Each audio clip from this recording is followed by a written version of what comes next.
How you all doing? I'm gonna do this new thing with this story time thing. I got another comment yesterday, and I get them all the time from people about, hey, tell us more about that, or maybe I've said something in a video or touched on something and somebody's entertained by it and they want to hear more of that story. You'll see it in the comments.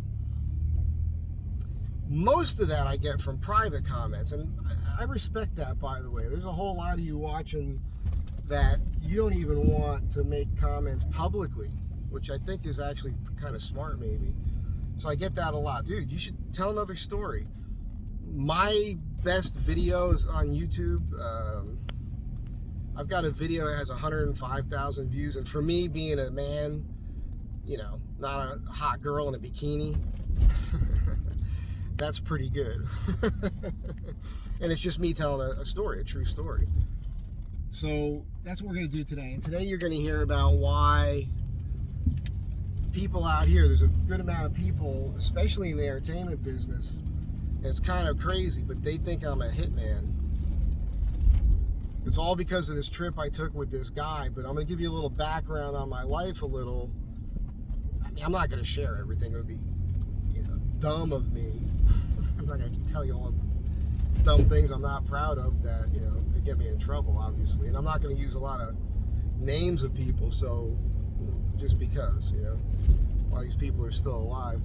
Anyhow, as a kid growing up in Jersey, the way I grew up in North Jersey especially, I mean, we had the Jersey Shore is my hometown, but that's a convoluted story I need to get into. But you know people in the mob. You go to school with people whose parents are involved in that stuff. My dad was kind of involved in it. He definitely knew those people. My dad used to make wedding cakes for mobsters, and he would take me as a little kid to help him install these things. And we're talking like 8-tier wedding cakes with a hose behind them, with like mirrors on them and lights, and looked like waterfalls, you know. And really elaborate. He was an amazing cake decorator and baker. And he also ended up working in diners. My godmother's father was in the rackets and all that stuff, man. He used to go to jail all the time, like a fall guy for them. They totally take care of his family. But they used to run the numbers through all his diners and all that. Matter of fact, that's how I learned the unexpected gift at the unexpected time. Like a great way to make people feel good, like not your birthday or anything, or holidays. Because my dad was always bringing stuff home. Star Trek phasers, bicycles, fur coats, like, because the way it works is these dudes, they'll hijack a truck with stuff in it, and then they just pull up behind a diner, and they go in the back door and they go, hey, I got a truckload of whatever, and you go out back there and you're paying pennies for this stuff. I mean, compared to what the stuff's really worth. It's all free money to them. They're usually just paying the driver too to take the thing. But anyhow, so I kind of grew up around that, and being like, my godmother's house was like a palace. It was like something you'd see in a movie. Just the foyer alone, when you walked in, it was a marble floor with a statue and like a water thing inside the house. And my godmother was just a kid. She was like 14 or 15 when I was born. No, maybe even younger. And like, he made her my godmother because they were best friends and all this other stuff. But the mob people are like that. And her room was like a movie set. Like the bed with the thing, the canopy on it, and all the brass and the ivory and gold princess phone thing. And it was over the top, man. It was really, really over the top. And you go to those events with those, as a little kid, you're at some wedding like that, this lavish thing, over the top. So none of that was abnormal. And then when I got out of the service, I started working in nightclubs. I did everything. I started on the door. That's a funny story I should tell also. Just how I got into that. Anyhow, I started working the door, worked the floor. I'd already gone to bartending school with a buddy of mine. He's the guy that got the job there and brought me in because the security quit 1 week into the nightclub being open. And that's how I got in there. And then I quickly became a bartender there. Then I eventually became a DJ there. And yeah, so But these places are, the mob has a piece of these joints, you know? And the locals, the people that live there, we run the place all the time, you know? And the thing was that these guys, these people that are getting the money out of it, really, they all live up north. So in the summertime, their friends would come down and they'd get the best jobs at the nightclub. So they'd get the best shifts, they'd get the best bar, the bouncers would come in and all that. And we would still get to work, but not often at the best bar, so we'd make less money usually. But it was still really good money in the 80s, being a bartender at the Jersey Shore. And this guy came down as a bouncer a couple years before I left. And I got to meet him, and we used to go to Gold's Gym and work out all together. He really liked me. He thought I was funny and I could talk. And he played semi-pro football. Big guy. And so, and he was married and had a kid and everything. And so to make extra money, he did collections. But, you know, he didn't have the, it's weird that he didn't have these skills, because around me, he seemed pretty affable. I don't think he really liked doing the collections, you know, because I think deep down inside, he was a pretty nice guy. So as I was saying, what it really probably was he was such a big, intimidating guy that he scared people right away, and it was hard for him to get the money out of people. So he asked me if I would help him with this. I could make a few bucks, and I didn't do this for a long period of time. It was a short period of time, a handful of times, really, probably, I don't know, 10 times or something. But he'd take me with him, and I would talk to the guy. I'd be like, look, you owe the money. You gotta give some money, or you gotta talk to that guy over there. And he would just stand behind me looking menacing. Yeah, I'm gonna be doing little clips for this story as I'm working as a time saver here, because I don't have a lot of time. Anyhow, so I did that, and the reason I'm telling you this, what happened was, this big time mobster got arrested, John Gotti. And when he got arrested, overnight, the whole crew changed in the town I was working in. And all these new guys came in from Philly, and they were running things. And things got crazy. And I was a cocky guy. Can you imagine? And I didn't take shit from no one. There were some of these guys that came in, and I just had a personality rub with them, and unfortunately a couple of them were really well connected. So, but I still didn't care. And then all of a sudden, people started disappearing, and the way I was thinking about it in my head is just like, I figured that, and a couple guys disappeared that were friends of mine. And when I asked who it was, or excuse me, what happened to them, I was always told the same thing. Trying to avoid the helicopter noise for you, but I was always told the same thing by these guys that was, he moved to Florida. I knew the guy. If he moved to Florida, he would have told me he was moving to Florida. You know what I'm saying? So I started to piece it together where maybe what's going on is if they think you know something, they're just going to disappear you. Because this whole thing, when he got arrested, man, everything went topsy-turvy. So I decided to just leave town. I didn't tell anybody where I was going. And that whole thing is another story. And where I went that summer, and that summer I had was such an unbelievable experience. You're not even going to believe half the stuff I'm telling you anyhow, but it's true. I'm not lying to you. Anyhow, I eventually got out here and got into the film business and met a bunch of interesting people. And now we're going to get into why or how this scenario happened where all these people thought I was a professional killer. And it's just a nutty situation, and there's a lot of, it'll be good, and I'll get into that in a moment. The reason I'm giving you that little bit of background is because if I met somebody, I became friends with them, this was just part of your life story that you share when you meet people, and you tell them a story. So that that part of it was already in this dude's mind when these next set of events took place, that put another thing in his head that he then spread all over Hollywood, which is kind of crazy. So hang on. All right, so me and this dude, we drive across the country together. We have this great time. We get into Jersey, and I have him drop me off at my buddy's house. And my buddy's this super cool cat, man. Pompadour, drives a 57 Chevy. We used to be DJs at 2 different nightclubs, and he really was involved with these dudes. Matter of fact, not to go too much off on a tangent here, but he worked at this one nightclub as a DJ to the point where they were paying him something like I think it got to $800 a night, because he would pack people and people loved him. Shakin' Steve. And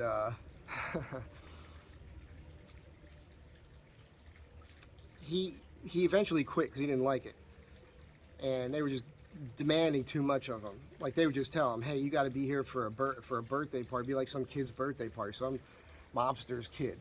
You know, he had to play all this kiddie stuff, and he hated it, but he had to do it because they took care of him so well. That's the thing about these people. They'll take care of you really good. You'll do well. You'll have fun. But when they tell you to do something, you got to do it. I'm not that kind of cat, you know, and neither is he. So he walked away from that gig.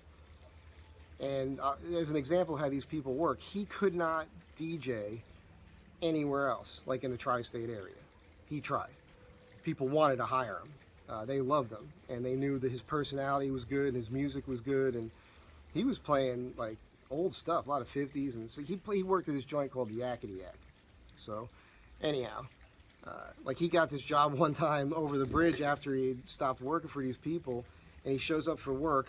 And the guy who owns the place, he goes, dude, I'm sorry, man. I can't have you work here. I was told. So that's just how it is. So here I am. I drive across the country with this other guy. We go to this guy, Shakin' Steve's house. We're sitting there at this table. And we're having a good time. Smoking a little grass, drinking some beer. And all of a sudden, Shakin' Steve looks at me and he says, well, now hang on, I'm not even going to give you the background, doesn't matter, but he looks at me and says, hey, you going to go up north and take care of that guy? There was some family stuff years earlier that had gone down. I'm abbreviating the story for the sake of length here. And I look at him, because it took a moment to register for me, and then I look at the other guy, and he's looking at me with his mouth open, and I go back to Shakin' Steve and go, he doesn't know anything about that stuff. And without a beat, we just changed the subject, kept talking. So this other guy goes to New York. He was on his way to the city anyhow to do a TV show or something. I think he was a grip or a set dresser or something. That's the end of that.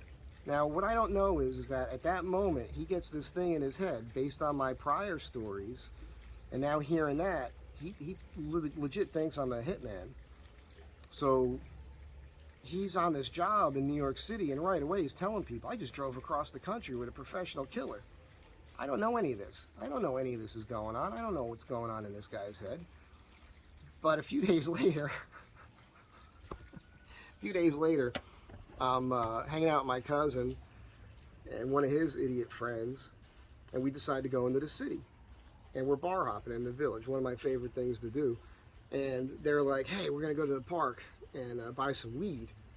And I'm like, hey, man, this ain't the 80s, you know, you can't do that anymore. And like, you don't know what you're talking about. You haven't been here in years. All right. Well, it was a sting. My spidey senses were going off. There were some other things going on in the park that I noticed. Didn't seem right to me. So I stayed away from the deal. They buy the dope, walk out of the park. I get up to go after them, and then all these cars show up, and they get arrested. And I was let go because I didn't have anything to do with the buy. And my cousin's like, dude, stay in the city. You know, we drove in his truck. He's like, get my truck, pick us up from jail in the morning. So I'm like, how am I going to stay in the city? And then I remembered this other guy I just drove across the country with, who now thinks I'm a hitman, is in the city. He's got a hotel room. So I call him up. I'm like, hey, man, my cousin just got pinched. Can you put me up for the night? I'll sleep on the floor. He's like, I got a roommate. Let me ask him. Everything was cool. And he has me meet him at some joint. It's in the village. It's on a corner. It's got this brightly lit, kind of like neon sign. Like the entrance is right there on the corner. Anyhow, I meet all these people. We're having dinner. It's all these people he's been working on this show with. And what I don't realize is that he told all these people that he drove across the country next to a hitman, and we had some wild adventures on this trip. Well, I'm having dinner, and all these people think that that's what I am, so they were really being nice to me, like over the top. Like, it was bizarre. Something felt bizarre to me. I couldn't put my finger on it. I had no idea. So from there, it just goes on and on and on and on, and I'll get to that.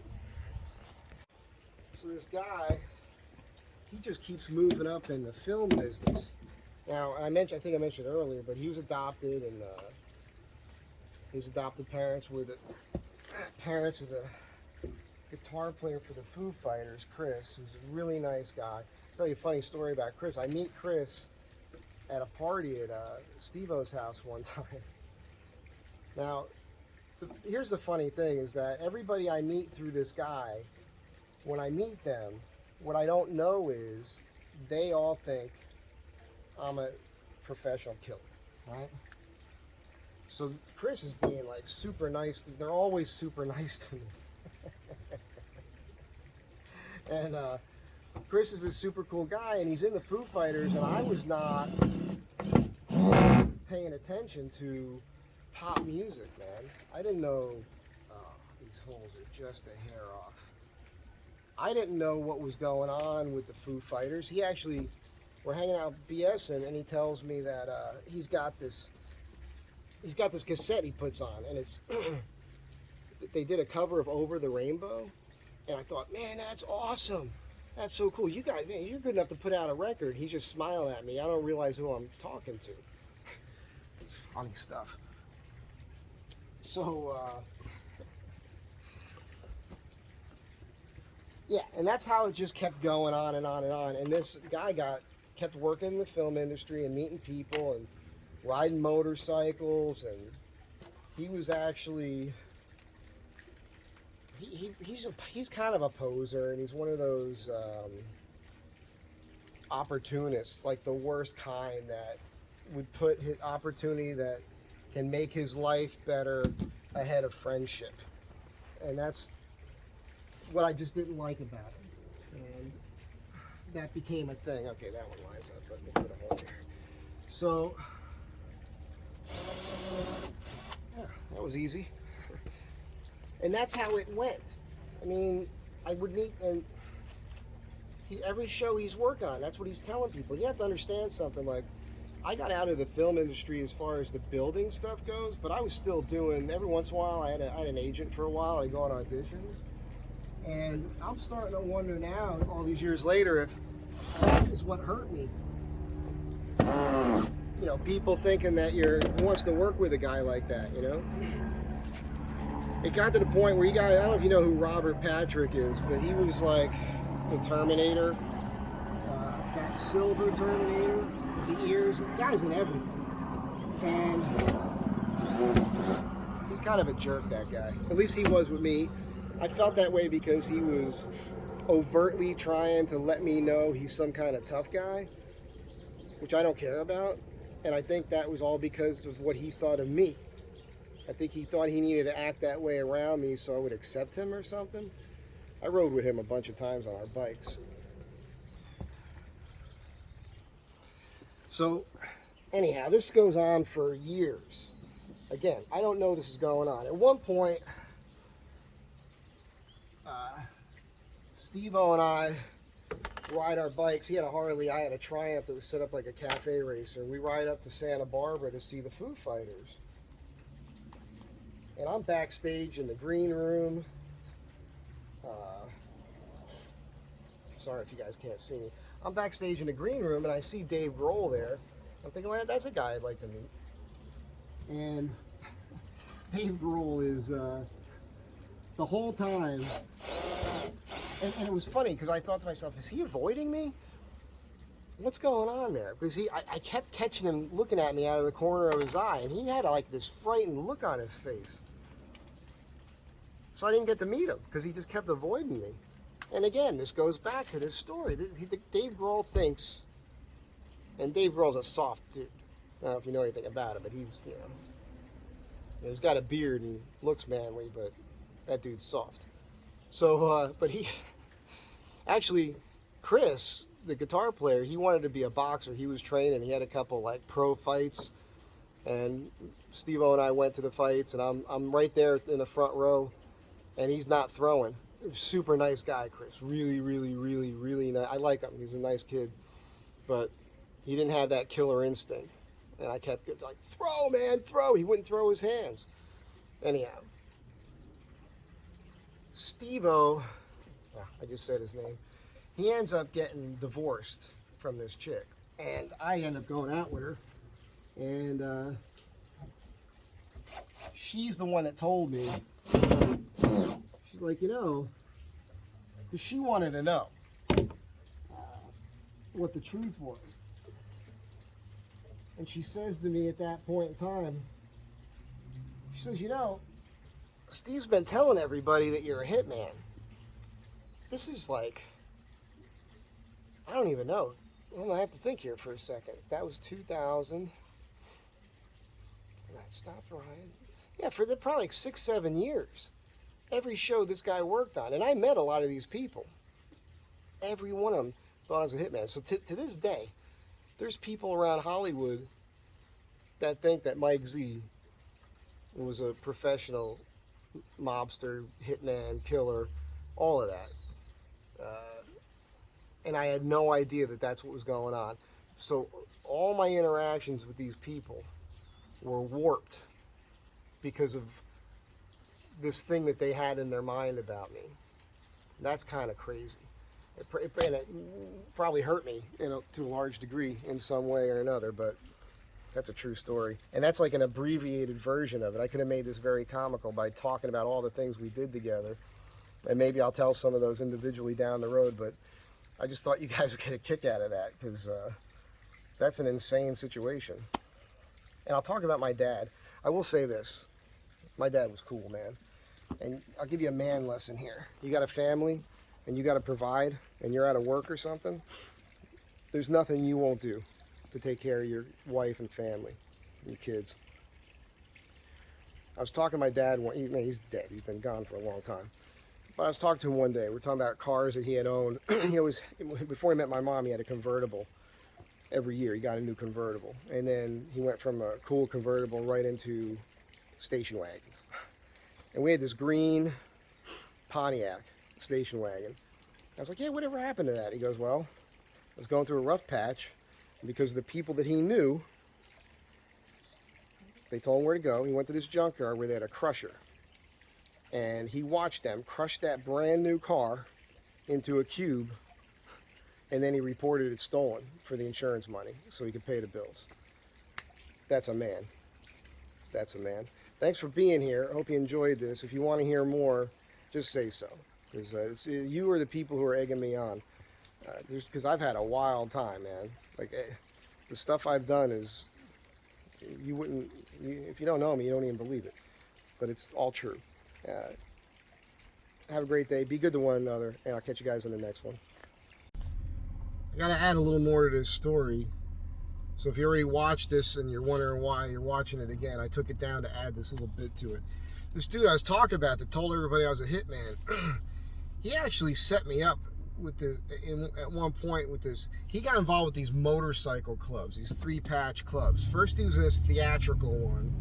And just so you understand, whenever there's you're going to have, or attempt to have a 3-patch club, you've got to get permission, right, from the Hells Angels and the Mongols and Diablo, whoever the hell else there is, right? I never wanted to participate in any of that stuff. I think it's a bunch of BS. These guys invent their own BS and then they believe it. They live by it, and it's nonsense. But he actually got granted the chapter for the booze fighters here in the Los Angeles area. And he calls me up, he's like, dude, you're in. You're the only guy who's actually a veteran and blah, blah, blah. I told him I don't want any part of it. It's dumb stuff. It's stupid, in my opinion. That's just not my world, right? Ironically, the guy who became the president of the booze fighters was Robert Patrick, who's sober and never been in the service. So, if you read the book about the booze fighters, it's good stuff. Anyhow, there's this guy, and he introduced me to him. His nickname's Chi-Town Willie, and I guess he's got some tough pedigree or something. I don't know. And I don't know what's going on, but remember, everybody I meet through this guy, he is told I'm a professional hitman. So I'm hanging out with this dude, and he's pushing my buttons.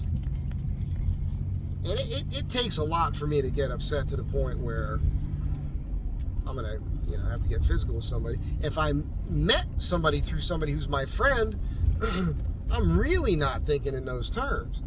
But this dude, it's just the three of us hanging out one day, we're drinking, and he's just digging into me, seeing how much I'm gonna take. And he finally pushed me to that point where that switch got flipped in my brain, and I guess I did something to make him realize that it happened, because I pushed my chair out and I stood up, and that's where I was about to say, listen. And he got up and turned around and walked away, went to the bathroom or something. And I look at Steve-O, and Steve-O's like looking at me like that. And when the guy came back, he was a super nice guy and stopped pushing my buttons. So he was literally just testing me to see how much crap I was going to take from him, which is BS. I don't like that crap. Now, those two guys came by my pad one day. They had Harleys, and I had my Triumph, and we all went downtown to some knife shop, and we all bought new knives. And that day there was a barbecue for this other group of motorcycle guys I used to ride with called the Cretans. They're all nice guys. It was really a drinking club with a motorcycle problem. They were all cafe racer dudes, a lot of rice burners, mainly. And most of those guys had vintage bikes that they raced over at Willow Springs. And we're partying, and I brought this dude Steve, and this guy Chi-Town Willie goes along, and at one point in, late in the afternoon, I had my knife out, and I went by Steve with it, and he got all freaked out. I was nowhere near close to him. I wasn't going to stab him or anything or whatever. But later, it's getting very late in the afternoon now, he walks by me, and I'm sitting in a chair. I'm kind of cross-legged. I got my one leg up. I'm wearing Levi's with my Westco engineer boots, and he walks by me with this knife, and he just goes, bam, and he stabs me in the leg. Stabs me right in the leg. And I don't think anything of it, right? So, let's get a call here. So, I just look up at him like, with this look on my face like, you're a douchebag. What the heck was that about? And he looks down at my leg, and he looks at me and he says, dude, I think I screwed you up. I was like, dude, I think I screwed you up. Because you could look at my pant leg and you could see instantaneously it was full of blood. And I put my leg down, I pulled my pant leg up, and every time my heart beat, the blood would just shoot, like 3 feet. He just kind of hit this artery there, and everybody flipped out. There's a picture of it, and I just said, everybody calm down, get me a bar rag, Wayne, give me your belt. Tied this thing off, and I partied for another 7 hours, and it was crazy, right? So it's like 1 in the morning. I figured it would have clotted by then. I go in the bathroom, and I take the thing off, and every time my heart beat, the blood just shot out of my leg. So I just tied it back up. I got a bloody rag on my leg. I had ridden all day with an open face helmet with sunglasses, but now it's nighttime. I can't wear sunglasses, it's too dark. So I'm riding down Hollywood Boulevard with the wind in my eyes. So I go to a drugstore to get butterfly bandages and a crazy glue. And with bloodshot eyes, bloody rag on my leg, there's a line with like 8 people in it, and the guy who works there sees me, and he opens another register on the other end. He says, sir, come over here. And he gets me over. He says, do we need to call somebody? Do you need help? I'm like, no, I'm fine. Let's get this, I'll take care of it. It was fine. I went home, used the crazy glue and stopped the bleeding, put the butterfly on it, and it was all good. That was the last time I saw that guy. It was the last time I ever hung out with him. Anyhow, that was the end of that. So I had to tag that on the end of this video here because I just thought of it. There's so many other things that pop in my mind, but I thought you'd appreciate that story.